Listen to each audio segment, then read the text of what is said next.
नमस्कार, welcome to सुनो now YouTube channel. मैं हूं अजीत सिंह राजपूत और आज हम बात करने जा रहे हैं चीन में हो रहे एससीओ शिखर सम्मेलन की, जहां भारत ने एक अहम निर्णय लिया क्योंकि भारत ने एससीओ के फाइनल स्टेटमेंट पर हस्ताक्षर करने से मना कर दिया। इसलिए दोस्तों अब ये खबर अंतर्राष्ट्रीय मीडिया का मुख्य विषय बन चुका है। और दोस्तों आज के इस वीडियो के अंदर हम समझेंगे कि एससीओ क्या है, इस सम्मेलन का मकसद क्या था, भारत ने किन कारणों से दस्तावेज पर हस्ताक्षर करने से मना किया और ये भारत, चीन व अन्य देश के बीच के रिश्तों पर क्या असर डालता है। तो चलिए इन सभी टॉपिक्स को समझते हैं आसान भाषा में, इसलिए वीडियो के साथ में लास्ट तक बने रहना। दोस्तों एससीओ का पूरा नाम है संघाई कोऑपरेशन ऑर्गेनाइजेशन, यानी संघाई सहयोग संगठन। इसकी शुरुआत 2001 में हुई थी। मुख्य उद्देश्य क्षेत्रीय सहयोग, खासकर सुरक्षा, अर्थव्यवस्था और सांस्कृतिक समन्वय। दोस्तों यही इसका मुख्य उद्देश्य है।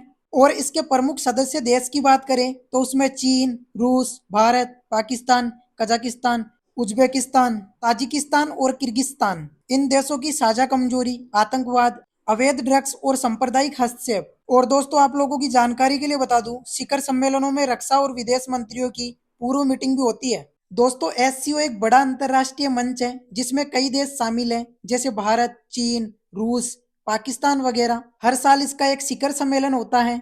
इस साल ये शिखर सम्मेलन चीन में आयोजित किया गया है। और दोस्तों इस तरह के बड़े सम्मेलन में दो तरह की मीटिंग होती है। मुख्य मीटिंग जहां देश के प्रधानमंत्री या राष्ट्रपति आते हैं, और दूसरी तैयारी वाली मीटिंग्स जिसमें देश के रक्षा मंत्री, राष्ट्रीय सुरक्षा सलाहकार और विदेश मंत्री भाग लेते हैं। तो दोस्तों आप लोगों की जानकारी के लिए बता दूं, अभी जो मीटिंग हुई थी वो मुख्य मीटिंग नहीं थी बल्कि तैयारी वाली मीटिंग थी। और दोस्तों अगर हम बात करें कि भारत की ओर से इस मीटिंग के अंदर कौन गया, तो भारत की तरफ से इस मीटिंग के अंदर शामिल हुए थे राजनाथ सिंह जी, भारत के रक्षा मंत्री, और अजीत डोवाल, राष्ट्रीय सुरक्षा सलाहकार। यह दोनों भारत की तरफ से उस मीटिंग के अंदर शामिल हुए थे। और अब हम देख लेते हैं कि आखिर मुद्दा क्या था। मीटिंग हो तो गई, लेकिन मुद्दा क्या था। तो दोस्तों इस मीटिंग में एक आधिकारिक दस्तावेज सभी देशों के सामने रखा गया। इस दस्तावेज में दुनिया भर में हुए आतंकवादी हमलों की निंदा की गई थी।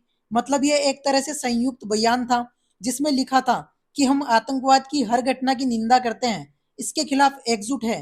अब दोस्तों सारा मामला बिल्कुल ठीक चल रहा था, लेकिन सोचने वाली बात यह है कि आखिरकार भारत को ऐतराज क्यों हुआ।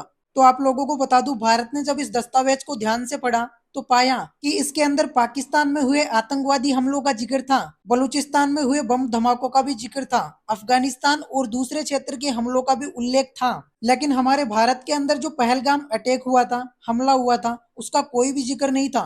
इसलिए भारत को ऐतराज होना जाहिर सी बात है। दोस्तों बहुत ध्यान से सुनना, इंपॉर्टेंट टॉपिक है। पहलगाम हमला एक गंभीर आतंकी हमला था जो जम्मू कश्मीर के पहलगाम इलाके में हुआ था। इसमें भारत के कई निर्दोष नागरिक और सुरक्षा बलों की जान चली गई थी, ये आप लोगों को भी पता होगा। लेकिन इस मीटिंग के अंदर भारत चाहता था कि जैसे बाकी देशों के हमलों की निंदा की गई, वैसे ही भारत के इस हमले की भी निंदा होनी चाहिए थी। लेकिन जब भारत ने देखा कि उनका बड़ा मुद्दा पहलगाम हमला इस दस्तावेज में नहीं है, तो राजनाथ सिंह जी ने साफ साफ मना कर दिया, भारत इस दस्तावेज पर हस्ताक्षर नहीं करेगा। दोस्तों इस दस्तावेज के अंदर जब सार्स, बलूचिस्तान, पाकिस्तान हमले की निंदा शामिल थी, लेकिन पहलगाम की नहीं थी। इसलिए भारत इसको चीन की राजनीतिक प्राथमिकता बता रहा है। और आप लोगों की जानकारी के लिए बता दूं, कुछ महीने पहले एससीओ का एक दस्तावेज निकला था जिसमें इजराइल, ईरान संघर्ष पर बात की गई थी। तब भी भारत ने हस्ताक्षर करने से मना कर दिया था। अब दोस्तों इस बात को लेकर अंतर्राष्ट्रीय मीडिया की क्या प्रतिक्रिया रही।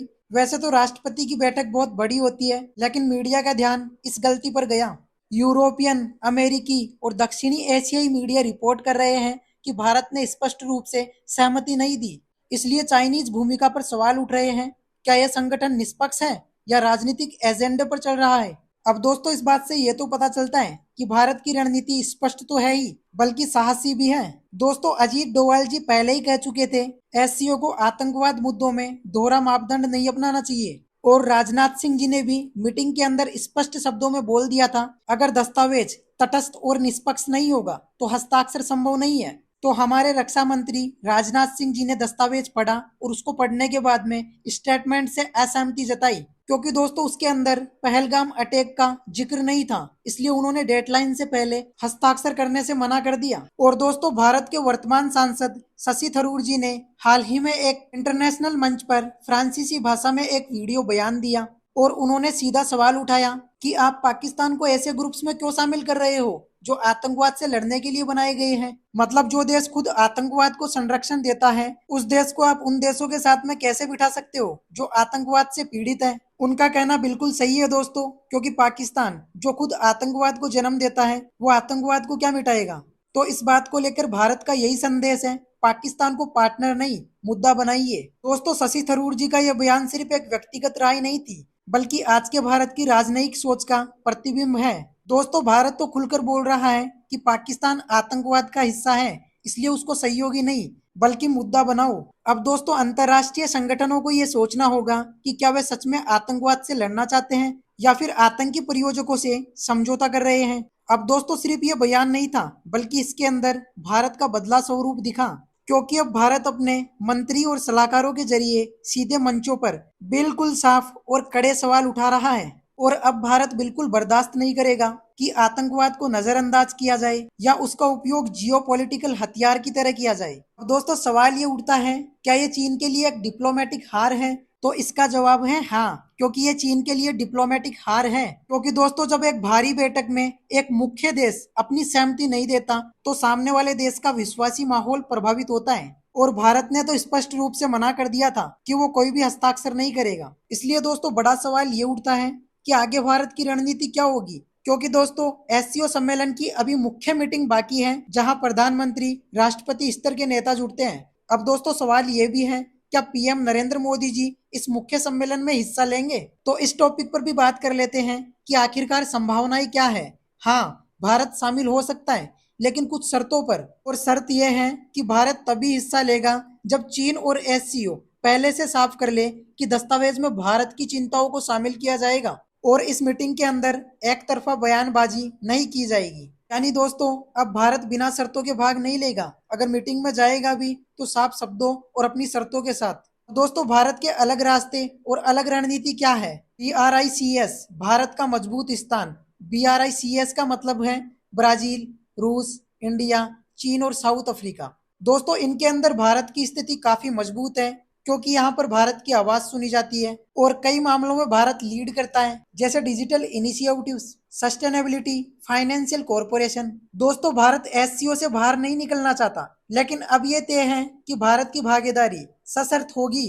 अगर किसी भी मुद्दे पर भारत को लगेगा कि उनके राष्ट्रीय हितों को नजरअंदाज किया जा रहा है, तो भारत वहां पर ना कहने से भी पीछे नहीं हटेगा। अब दोस्तों, इस बात को लेकर भारत का नजरिया बदल चुका है कि हम मंच में रहेंगे लेकिन समझौता नहीं करेंगे। अब दोस्तों, आखिरी सवाल आप लोगों से है, क्या भारत ने जो फैसला लिया है वो सही था। एससीओ जैसा संगठन जहां पाकिस्तान और चीन जैसे देश भी शामिल हैं, क्या भारत को अभी भी वहां पर रहना चाहिए। और सबसे अहम और आखिरी सवाल, क्या प्रधानमंत्री मोदी जी को मुख्य एससीओ समिट में हिस्सा लेना चाहिए या नहीं। दोस्तों, आप लोग कमेंट्स करके जरूर बताना। और अगर आपको ये वीडियो अच्छा लगा तो वीडियो को लाइक, शेयर और चैनल को फौरन सब्सक्राइब कर देना। मिलते हैं अगली वीडियो में, तब तक के लिए जय हिंद, जय भारत।